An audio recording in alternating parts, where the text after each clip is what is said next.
নতুন সরকার আসছে, আজ রাত 8টায় শপথ গ্রহণ করবেন। এই সরকারের কাছে বাংলাদেশে একজন সম্মানিত নাগরিক হিসাবে আপনার প্রথম চাওয়াটা কি? সম্মানিত নাগরিক হিসেবে প্রথম প্রত্যেকটা মানুষের শান্তি। দেশে যে অরাজক দেখা যাচ্ছে, দেশে যে আমাদের যেটা আমরা দেখি সব জায়গার মধ্যে চাঁদাবাজি, ঘুষ, সন্ত্রাস, লুটপাট চলতেছে, এগুলোকে বন্ধ করতে হবে। আর প্রত্যেকটা মানুষের মধ্যে শান্তি দিতে হবে। প্রত্যেকটা মানুষ যেন তার নিরাপত্তা, কীভাবে সে মানুষ নিরাপদে চলতে পারে, মানুষ স্বাধীনভাবে চলতে পারে, এটা আমার কাছে আশা।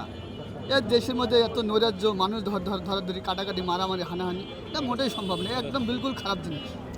সম্মানিত দর্শক, আমরা ওনার কাছ থেকে যেটা জানতে চেয়েছিলাম সেটা হচ্ছে যে উনি প্রথম যে জিনিসটাকে প্রায়োরিটি দিতে যাচ্ছেন নতুন সরকারের কাছে, সেটা হচ্ছে আইন শৃঙ্খলার পরিস্থিতি দ্রুত সমাধান করে। যে অবস্থায় বিশৃঙ্খল চলছে, লুটতরাজ, ডাকাতি, এই জিনিসটাকে দ্রুত সমাধান করার জন্য এবং জনগণের নিরাপত্তাটা যেন দ্রুত ফিরে আসে, তারা যেন নিরাপদে থাকতে পারে, এই জিনিসটা ওনার ছিল প্রথম চাওয়া। আমরা আরও দুই একজন দর্শকেরকে জানতে চাই, নতুন সরকার যে আজ রাত্রে শপথ নেবেন, আপনার অনেক হাসি দেখা পাচ্ছি, আমরা দেখতে পাচ্ছি।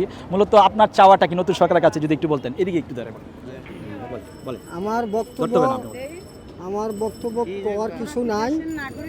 যে দেশ শান্তি শৃঙ্খলাভাবে চালাতে পারবো, তাকে জনগণ প্রত্যাশা, জনগণ তাকে নির্ভর করিয়া, বুঝলেন, এই অনুযায়ী দেশ চলবো।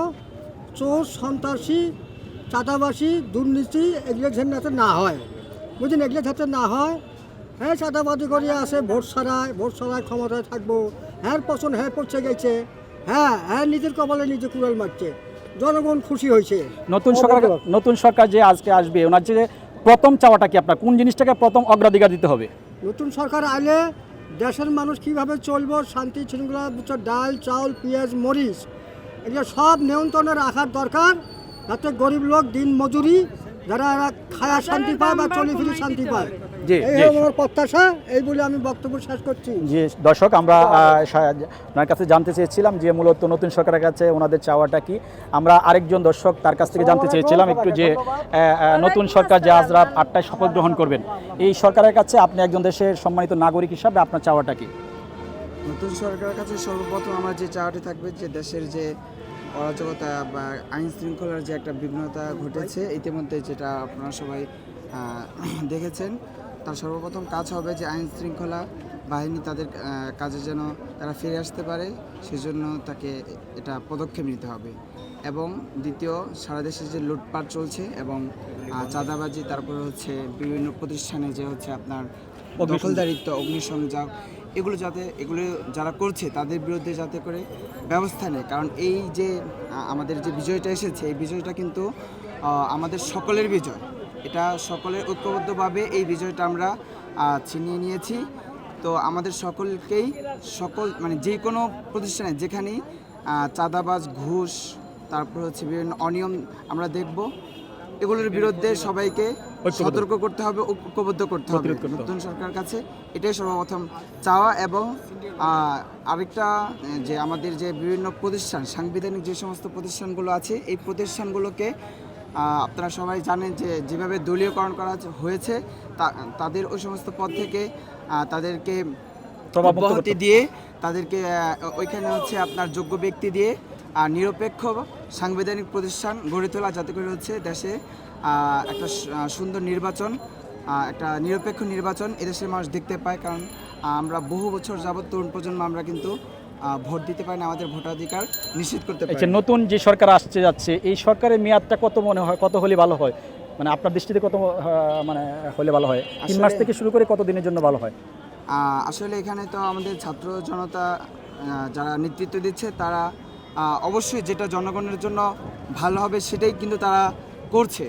তো সেক্ষেত্রে আমার মনে হয় যে এই যে একটা অনেক দিন 15 বছর যাবত যে একটা দুঃশাসন চলেছে, তো এটাতে এত অল্প সময়ের ভিতরে এটা ঠিক করা সম্ভব নয়। তো এটা সর্বোচ্চ 1 বছর সময় অন্তত হতে পারে।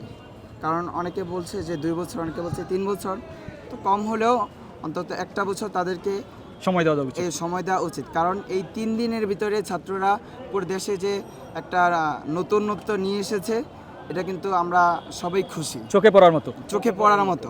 এভাবে যদি দেশ চলে, তাহলে আমরা খুব অল্প সময়ের ভিতরে একটি উন্নত এবং সমৃদ্ধিশীল রাষ্ট্রে পরিণত হব ইনশাআল্লাহ। আমরা কি বর্তমান সরকার যে বসবেন আজকে রাত্র 8টায়, তার মাধ্যমে খুঁজে খুঁজে তাদের বিচার করা হোক, যারা ধ্বংসাত্ম করছে। আর যারা মারা গেছে তাদের পরিবার পরিজনকেও আপনার ক্ষতিপূরণ দেওয়া হোক। আর সারা বাংলাদেশে যে কোটি কোটি পোলাপাইন বেকার, তাদের চাকরির ব্যবস্থা করা হোক। আমরা চাই না তাড়াতাড়ি এই দেশে নির্বাচন হোক। নির্বাচন হইলে আবার যে ক্ষমতা দেব হ্যাঁ লুটপাট করব, আমরা চাই না। উনি 5-7 বছর থাকুক এই ডক্টর ইউনূস সাহেব, আমরা তার মাধ্যমে মাননীয় রাষ্ট্রপতির মাধ্যমে দেশটা গড়ে তুলুক। আমরা চাই দ্রব্যমূল্যর দাম কমুক, সমস্ত জিনিসপত্রের দাম বাড়ছে, এখন আর কোনো দুর্নীতিবাজ ঘুষখোর আমরা এই বাংলার মাটিতে আমরা চাই না। আমাদের দাবি একটাই, দুর্নীতিবাজ নিবাদ যাক, বাংলাদেশ মুক্তি পাক। মুক্তি পাক।